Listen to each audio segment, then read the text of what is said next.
What is up, people of the internet? It is me, Real American, back and with a new video. And today, we got some major news out of the state of New York. It's over. Congressman George Santos has been charged with fraud, money laundering, theft of public funds, and false statements. Yep, it's over. The meme himself has finally been caught. This is a terrible day for America, as George Santos, we have grown to enjoy him on this channel because it seems like every day with this guy, some other meme comes up. He doesn't care. And I always thought, okay, he had some problems, but let the voters of New York 13th decide, not this. And I read part of the indictment. We'll look at it together. But to say that this is hypocrisy and really just questionable judgment by the Justice Department is an understatement. Because if they got him for this, God knows what some of the other clowns in the House done. I mean, this is nothing compared to what some Democrats have done in the House, even some Republicans, for years. Now, before we continue with today's video, I hope you enjoy these type of videos. If you do, smash the like button down below, subscribe, share with your friends, hit that little bell, follow the Twitter accounts in the description down below. Guys, go follow Real American Politics on Twitter. It's a great Twitter account. I recommend you follow it. Of course, go follow the Rumble page down below for exclusive content. And of course, join the channel today. Guys, just for $3 a month, you could join Real American, which is a phenomenal deal, as it helps support the daily content we all know and love. You love the daily content? Well, this is the best way to support it. So I hope and recommend you join the channel today. And of course, at 8 p.m. Eastern Standard Time, we'll be doing a live reaction to the Trump Town Hall on CNN. So in the top right corner, you will notice a link to the live stream. Click it and click the notification button on the stream. So the second the stream starts, you get notified that we are live. Alright, enough promotion stuff, enough of that baloney. Let's get into the saddest news I've heard all year. One of the saddest news is George Santos has been charged. Now, let me be clear. I am not denying Santos has done some stuff that is illegal. But if he gets charged with fraud, money laundering, theft of public funds, and false statements, why aren't many Democrats in jail? And many Republicans also, for flat-out corruption? So let's go into it. Let's look at what they charged him with. It's a very sad day. Fraudulent political contribution solicitation scheme. Beginning September of 2022, during a successful campaign for Congress, Santos operated a LLC company, Company One, through which he allegedly defrauded prospective political supporters. Santos enlisted a Queens-based political consultant to communicate with prospective donors on Santos' behalf. Santos allegedly directed Person 1 to falsely tell donors, among other things, their money would be used to help elect Santos to the House, including by purchasing television advertisements. In reliance on these false statements, two donors, Contributor 1 and Contributor 2, each transferred $25,000 to the company's One's bank account, which Santos controlled. Okay. Yeah. As alleged in the indictment, shortly after the funds were received in the company's One's bank account, the money was transferred into Santos's personal bank accounts.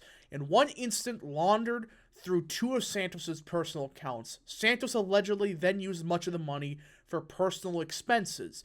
Among other things, Santos allegedly used the funds to make personal purchases, including of designer clothing, to withdraw cash, to discharge personal debts, and to transfer money to his associates. Yeah, that's unethical, but that doesn't really seem the worst in the world.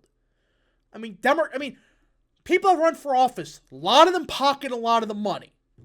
So, okay.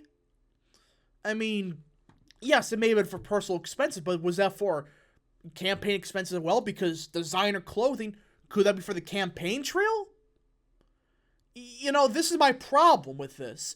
Like, I believe there should be campaign finance reform, but Like, this doesn't really seem like the biggest issue in the world, considering what other politicians have done.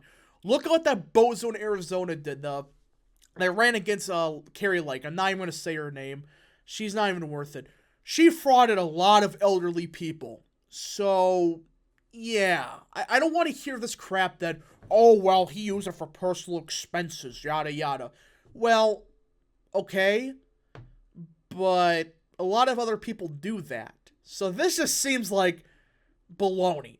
I mean, compared to what other people have done. Let's be real. There's been other politicians that have done way worse. Unemployment insurance fraud. Beginning in approximately February 2020, Santos was employed as a regional director of a Florida-based investment firm where he earned an annual salary of approximately $120,000. Annual salary. Excuse me. I don't know why I said salary. Why did I say that? By late March of 2020, in response to the outbreak of the COVID-19 in the United States, new legislation was signed into law that provided additional federal funding to assist out-of-work Americans during the pandemic. In mid-June of 2020, although he was employed and not eligible for unemployment benefits, Santos applied for government assistance through the New York State Department of Labor, allegedly claiming falsely to have been unemployed since March 2020.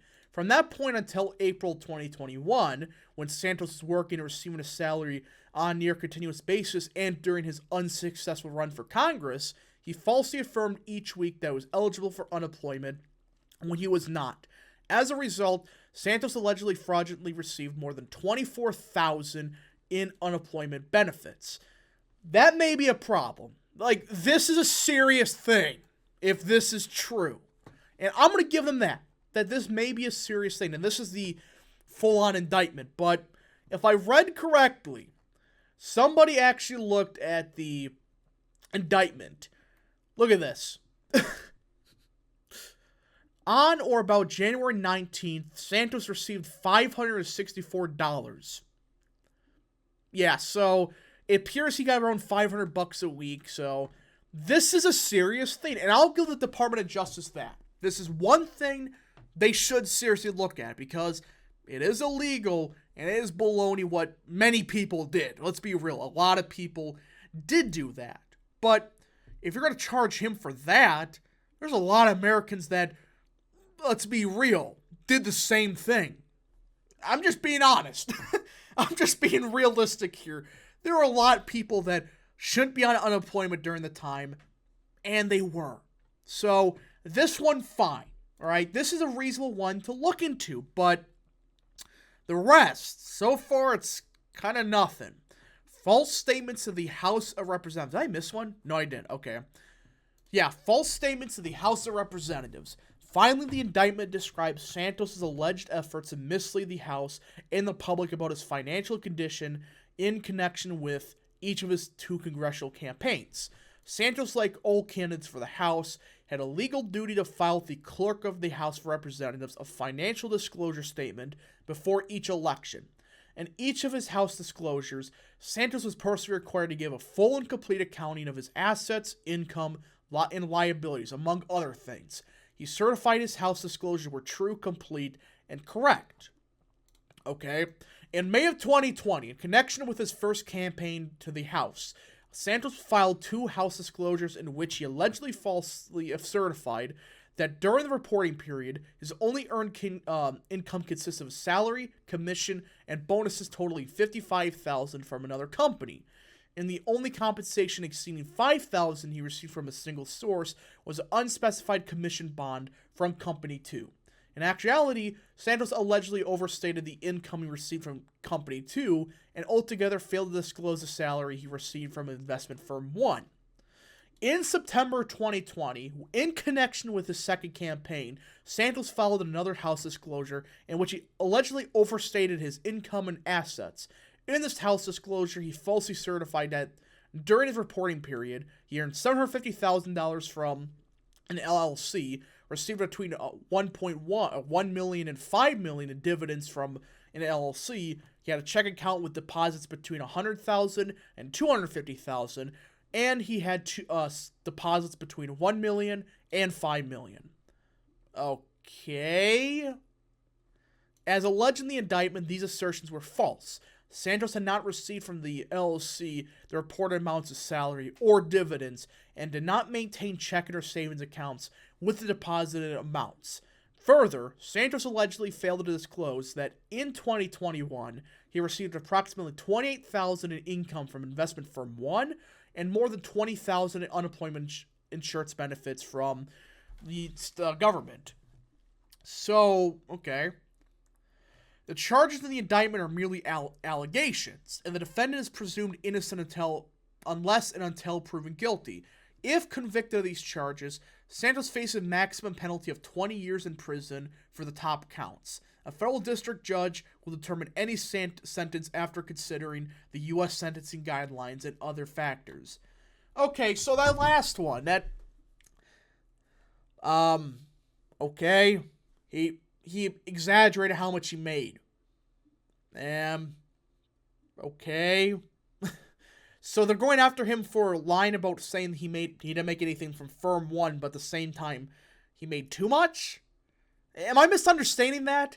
Or, like, these are bad. Don't get me wrong here. A lot of this is bad. I think, though, the first one's just ridiculous, but the other two, in particular the second one, that may be a serious allegation if proven true. But the third one, okay, I want to see every congressional record. Let's be real. And this is my problem. These false statements to the House. Okay, do an audit of every single congressman and senator. Just do it. Because if you're going to treat Santos like this, treat everybody like that. Nope, they're only going after him because he has an R next to his name. And again, I'm not denying, some of this is really bad. Some of it just seems like they're blowing out of proportion. Like the false statements to the House. And again, really the only one that seems like any serious scandal is the unemployment stuff. Outside of that, this seems like a nothing burger. A lot of it, at least. Now, I want to see the evidence, right, of this happening. But the first one, that just seems like blown out of proportion. So the second one, I think, is really the only one that they may have something on him. And if he does, fine. But they're going after him, like I said, just because he's a Republican. And if if the Justice Department can do this to him, why aren't they doing this to other people that we know for a fact, their net worth increased by, $50 million over 2 years. I wonder how. It's a joke. So hopefully this is proven false. I hope that Santos is innocent because we need the meme to live on. But sadly, I think all the baloney and stuff is catching up to Congressman Santos. But we'll just see what the Justice Department cooks up with evidence.